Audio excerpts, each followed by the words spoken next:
Hello, all, and welcome to the Global Realignment Platform. Today is March 4th, 2025, and we're going to be discussing the decision taken by Israeli leaders to renege on the ceasefire the Trump administration had put into place a few days before Trump was inaugurated. Now, since October 7th happened, there have been a series of attempts to broker ceasefires between Hamas and Israel. There has been one successful ceasefire that was implemented shortly after the war started in November of 2023. And in that ceasefire, 110 of the 250 civilians that Hamas had captured and brought into the Gaza Strip were released. That ceasefire was broken by Israel on December 1st of 2023, largely for the same reasons the present one is being broken, and that is because one of the requirements that Hamas has is for Israel to suspend any kind of military activity in the Gaza Strip that's trying to eradicate Hamas. Another ceasefire was implementation was attempted in 2024 of May. Those negotiations lasted about a month, and Israel wasn't interested in what Hamas had to offer because, again, the idea of Israel withdrawing militarily from the Gaza Strip was involved in in Hamas's requirements. And so essentially that agreement was very similar to the agreement that Steve Witkoff and the Trump team pressed onto the Israelis before Trump was inaugurated. But back in May of 2024, they rejected it. The Israelis rejected it. And shortly after they rejected it, they invaded Rafah against the will of the Biden administration. One thing that we can say about this situation is that Israel is not negotiating in good faith. One of the more important members of the Likud party and Biden's coalition, or Netanyahu's coalition, his Likud coalition within the Israeli government, Ben-Gvir claimed that he had repeatedly blocked ceasefire deals over the past 15 months since the war had started. So it's a tough situation, one of which I'm sure Israel will prevail, unfortunately, but we'll see what happens. It's not getting too much coverage right now because of the situation that's happening in Ukraine and a lot of the dust that Trump has stirred up between himself and Zelensky over the past couple of weeks concerning the mineral deal. But what better time to break off the negotiations and begin hostilities again in the Gaza Strip for the Israelis than right now, when the Americans are largely distracted by the situation again in Ukraine and the recent tariffs that Trump placed on Canada and Mexico. So what we're going to do briefly is we're going to go through first the phases of the ceasefire that was put into place by Steve Witkoff and Trump's team before Trump got inaugurated. And phase one, basically Hamas would release 33 hostages. Israel releases 30 Palestinian prisoners for each civilian hostage and 50 for each female hostage. There would be a halt to the fighting, and Israeli forces would move out of populated areas to the edges of the Gaza Strip. Now, that doesn't mean a complete withdrawal, which is the more controversial part of this three-part deal. They're just going to the outskirts.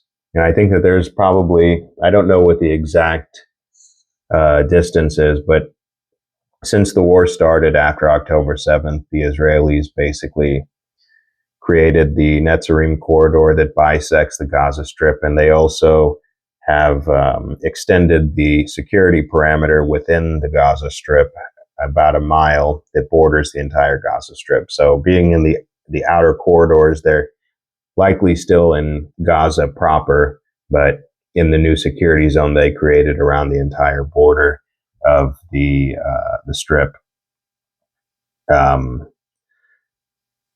Also included, I'm sure that you've seen the pictures of the Palestinian Arabs returning, the masses of people returning to the northern part of Gaza. That was part of the first phase of the deal. The Palestinians would begin returning home, and more humanitarian aid would enter the Strip. The second phase of the deal would be a declaration of sustainable calm. Hamas would free the remaining male hostages, soldiers and civilians alike, in exchange for a yet-to-be negotiated number of Palestinian prisoners and a full withdrawal of Israeli troops from the Gaza Strip. And that was the more controversial part, because as you know, after October 7th, the goal of the Likud party, Netanyahu's party, was basically to eradicate Hamas, which obviously is impossible because you're basically fighting an idea. And whether you agree with that idea or not, I think that most people probably wouldn't agree with the idea, with many of their ideas, but the idea of eradicating Hamas is impossible. So what is it that Netanyahu means? What is it that the Likud party means when they're saying eradicate Hamas? I would argue that they are saying they want to eradicate Hamas, and they want to remove or also eradicate the Palestinian element from the Gaza Strip, so that you would remove the potential of future Palestinian Arabs becoming members of Hamas. And so when people are saying, well, it's impossible for you to remove them, they're a guerrilla army, they're terrorists, etc., their goal isn't just to eradicate the ones with the guns, it's to eradicate anyone that would potentially become involved with Hamas in the future. So you have two sides, basically, for the Israelis, two targets, the ones that they call human shields and the ones that could potentially become Hamas in the future, and three sides, and Hamas themselves. And so these are the Israeli targets.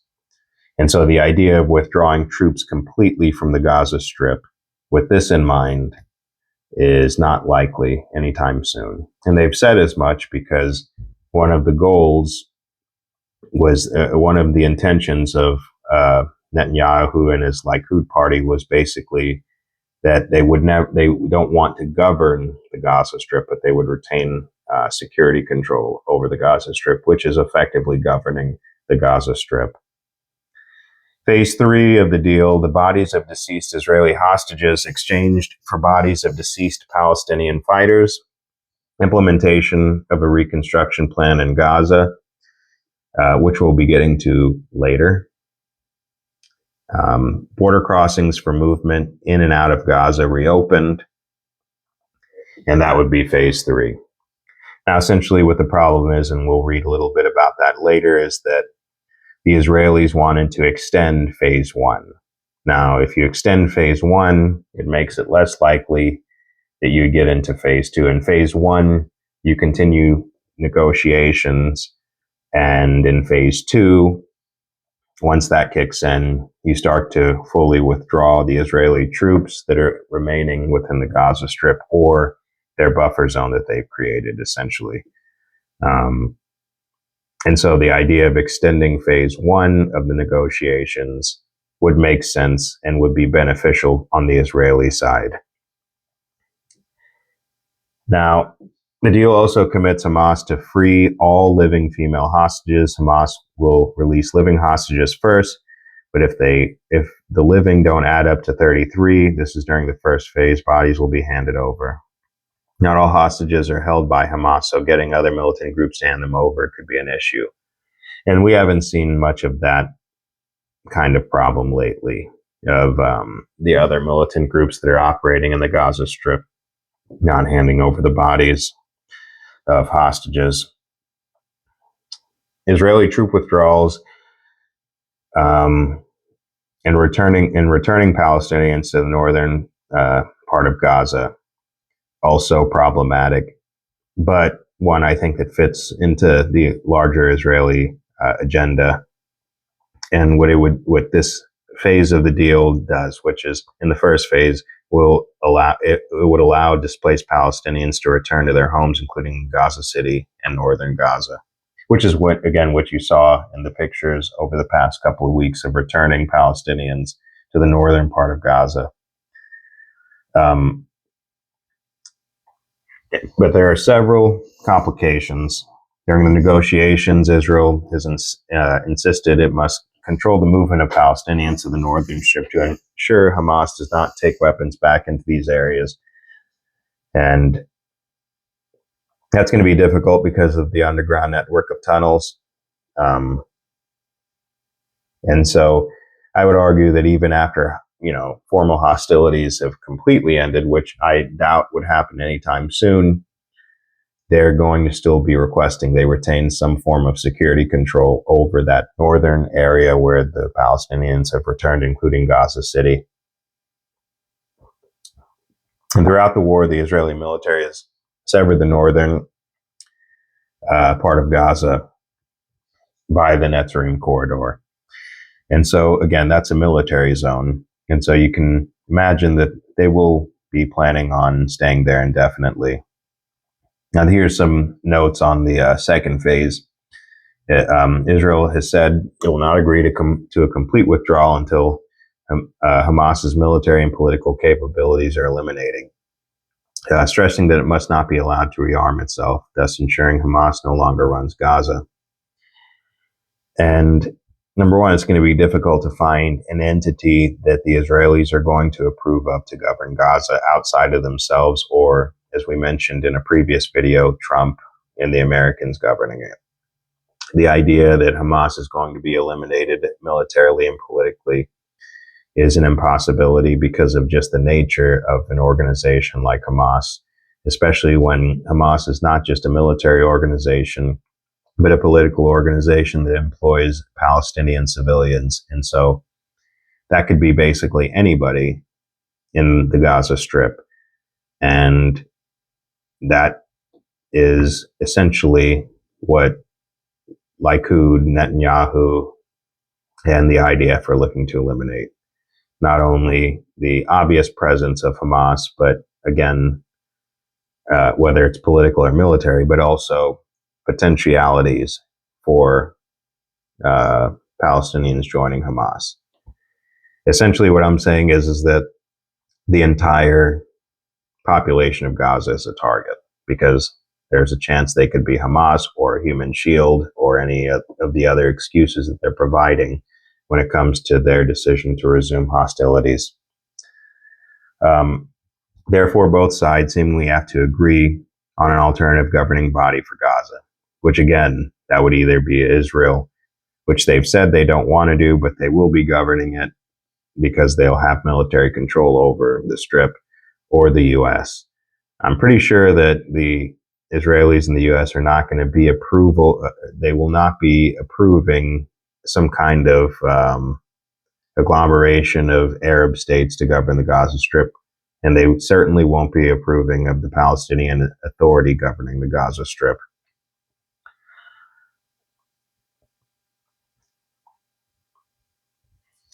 And so this is a brief summary from the Wall Street Journal over the recent developments. The ceasefire ran out. The first phase of the ceasefire ran out on Saturday. And this is going to give a brief sketch of the events that have happened since. Again, this is from the Journal. It says, quote, hours before the ceasefire eclipsed, Israel said it agreed to a proposal by the Trump administration's Mideast envoy, Steve Witkoff, to continue the truce, and that Hamas had rejected it. Now, this is obviously spin. This came out a couple of days ago. I think it was yesterday that this article came out And they're saying basically that Hamas rejected the truce. They did not reject the truce. They rejected the extension of the first phase of the ceasefire, right? And we're going to get into some of those details of what it would have looked like if the first phase of the ceasefire was extended. But this is what Hamas was rejecting, the extension of the ceasefire. Essentially, what that looked like would have been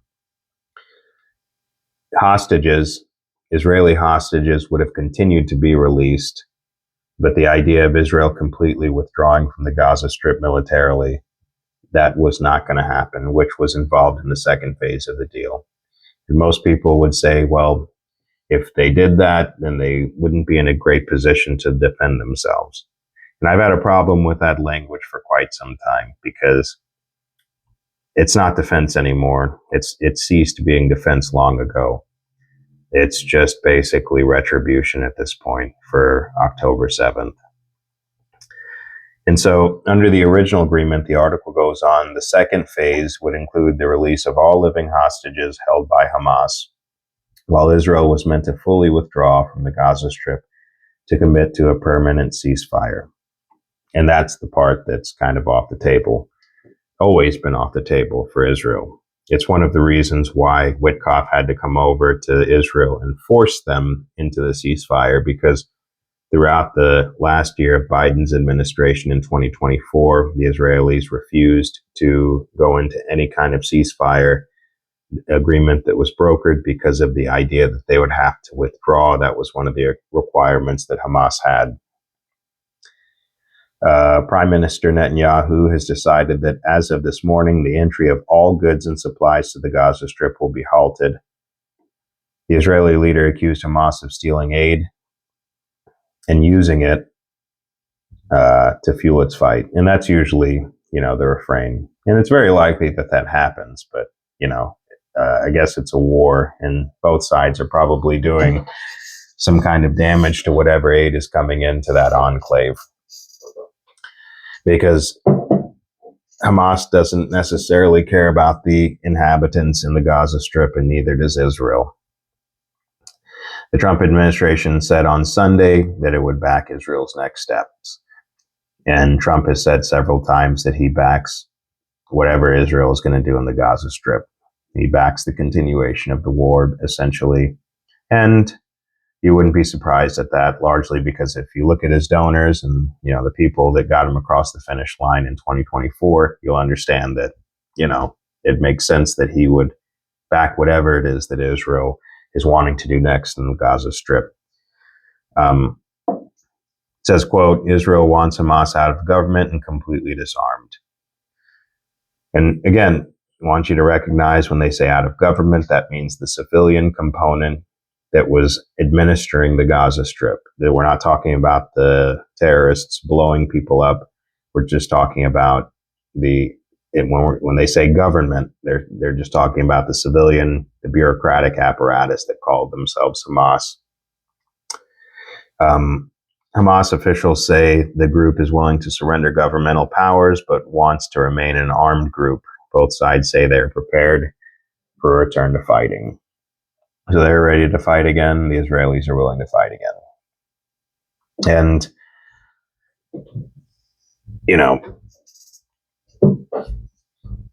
this is one of those situations where you kind of realize that it's going to be an ongoing situation until essentially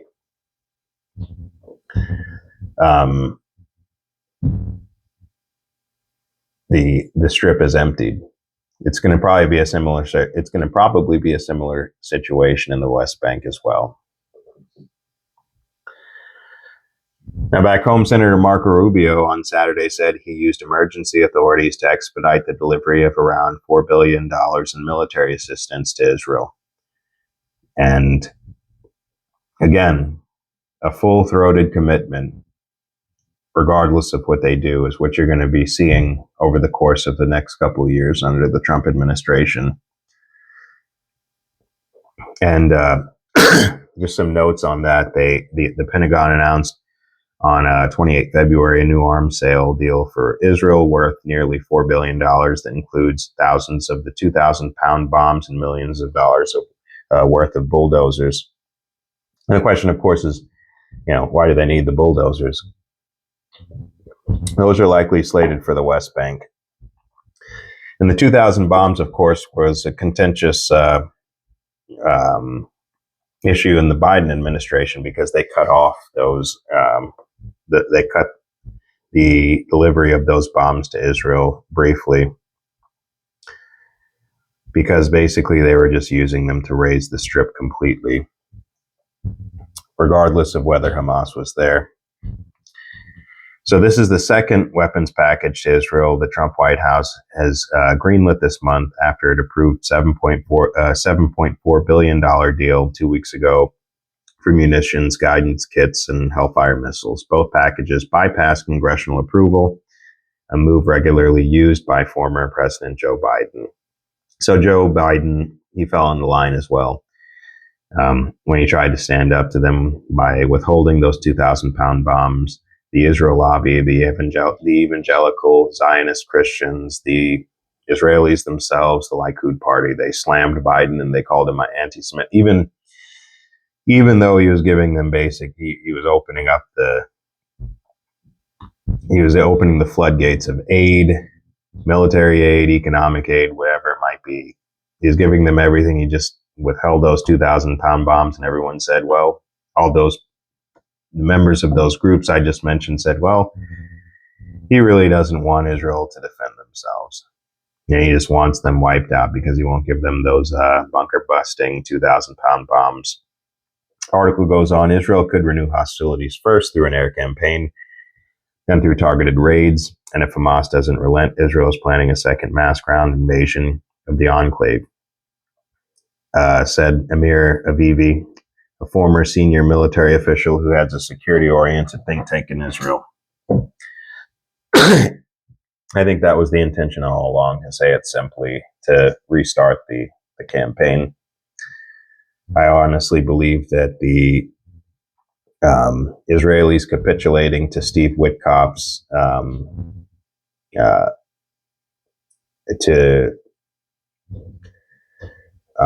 his offer of a deal when Trump sent him over.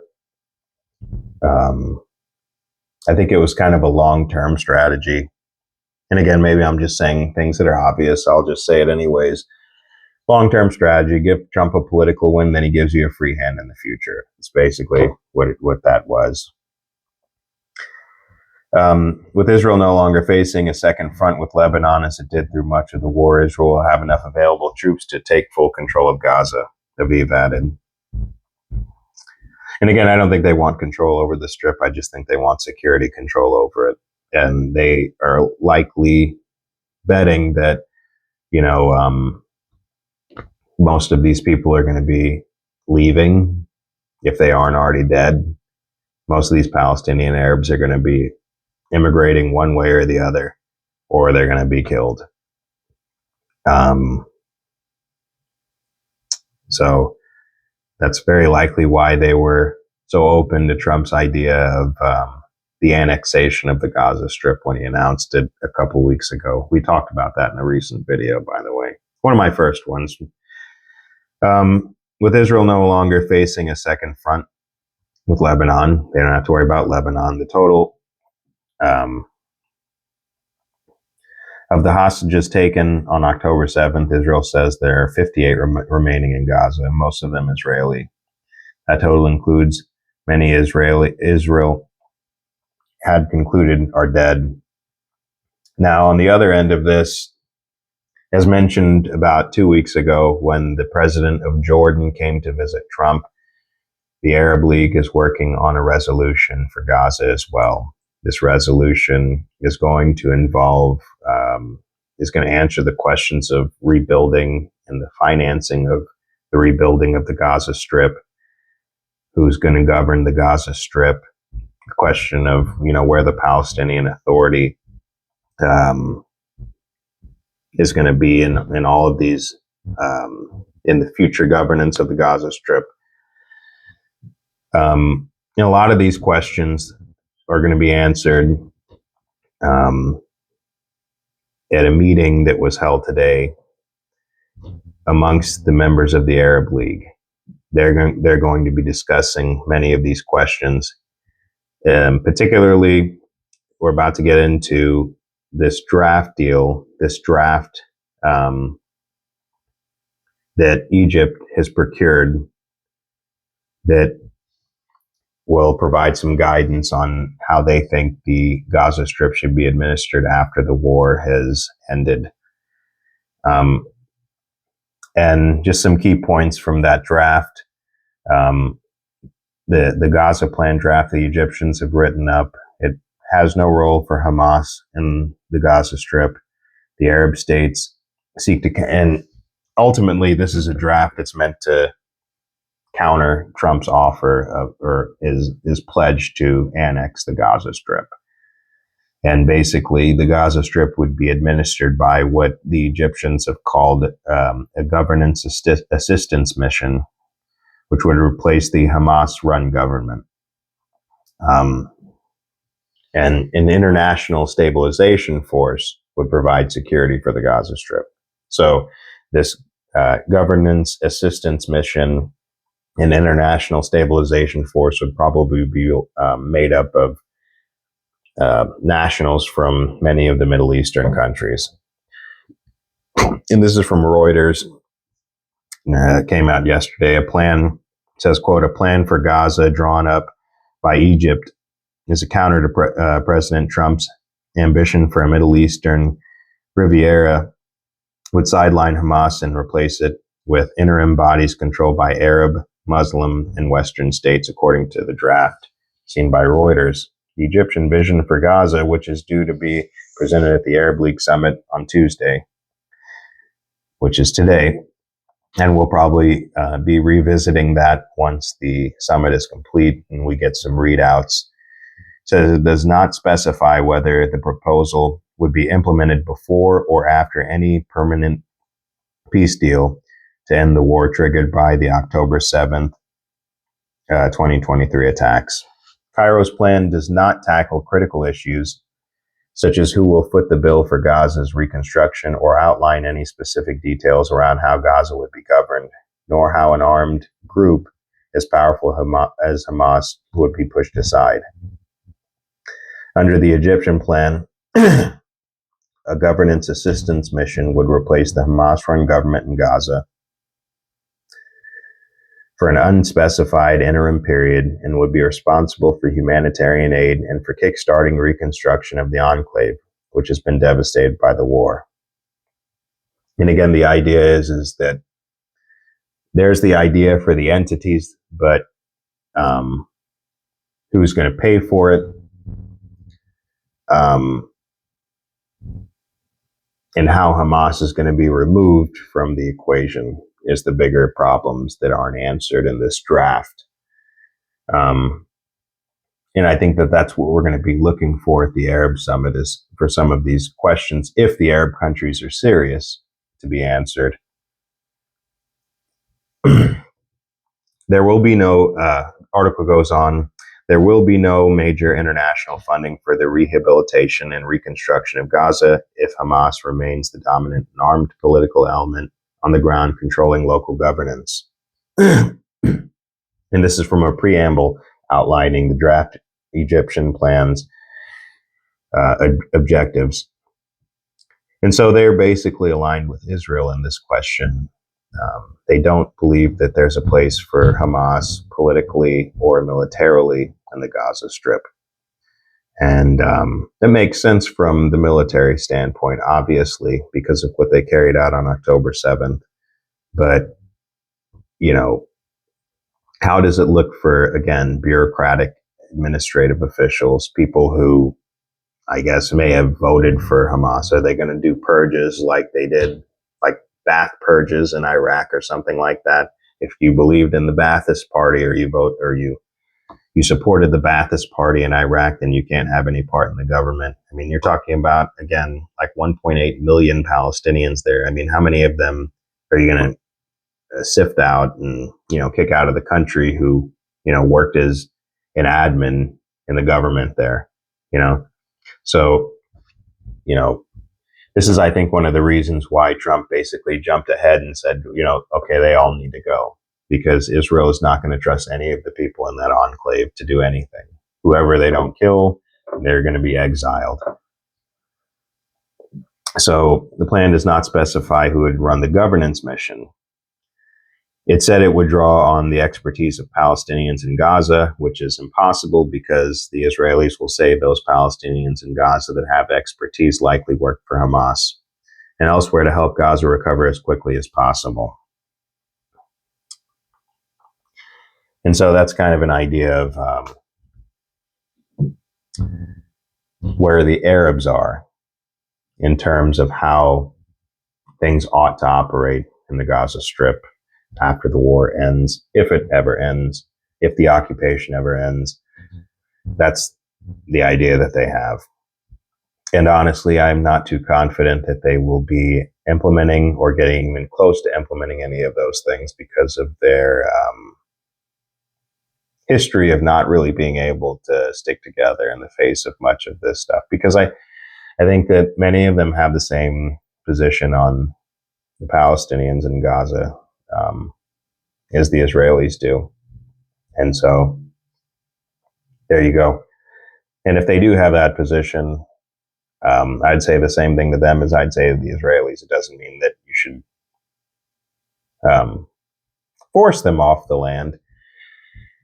The only issue that I see with that, I would say, is that many of them probably want to go. And that's going to be something that works to in Trump's favor when he, again, approaches this issue in the future, is that you give many of these people a small stipend and promising them a home in another country like Trump has essentially done, they're going to get out of there.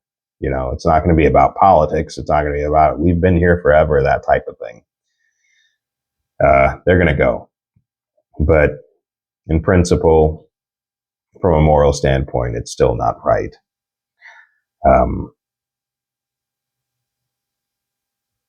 So this is from Haaretz. I just have some last notes basically on what's going on since the suspension of the first phase of the ceasefire took place.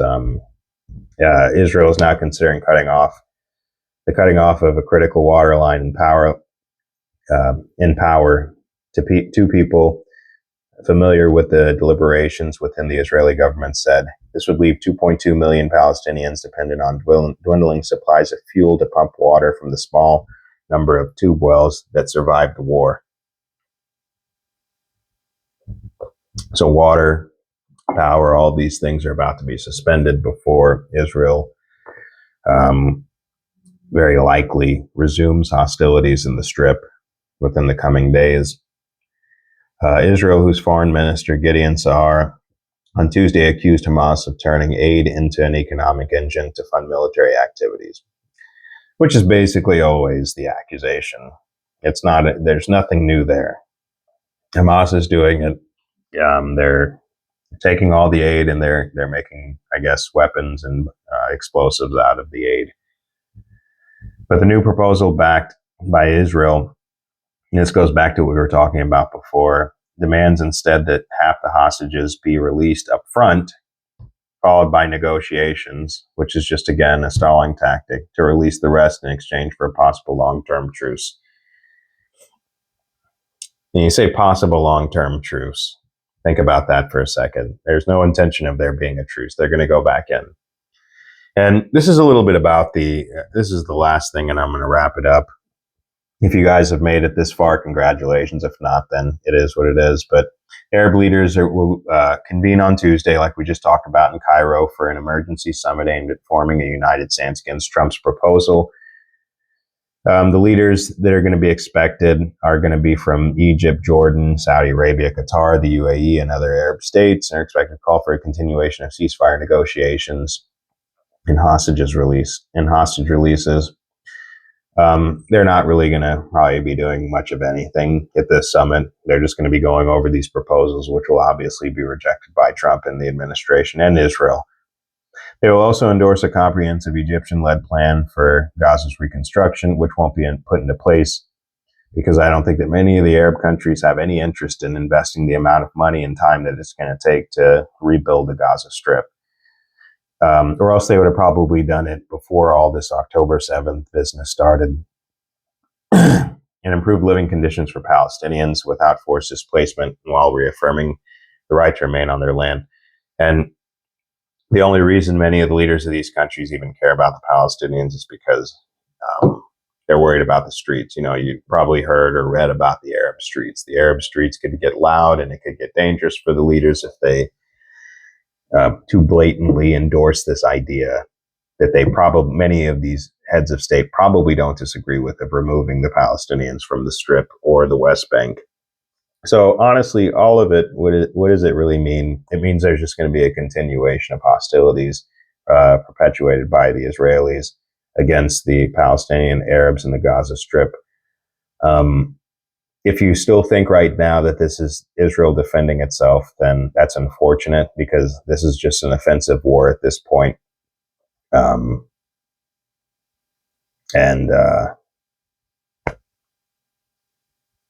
That's what it really boils down to, you know.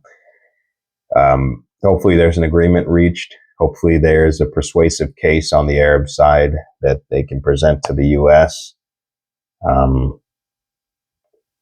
Otherwise, the killing is just really going to continue, unfortunately. And we'll see what happens. And that's it. I hope you guys enjoyed the show. We'll see you next time.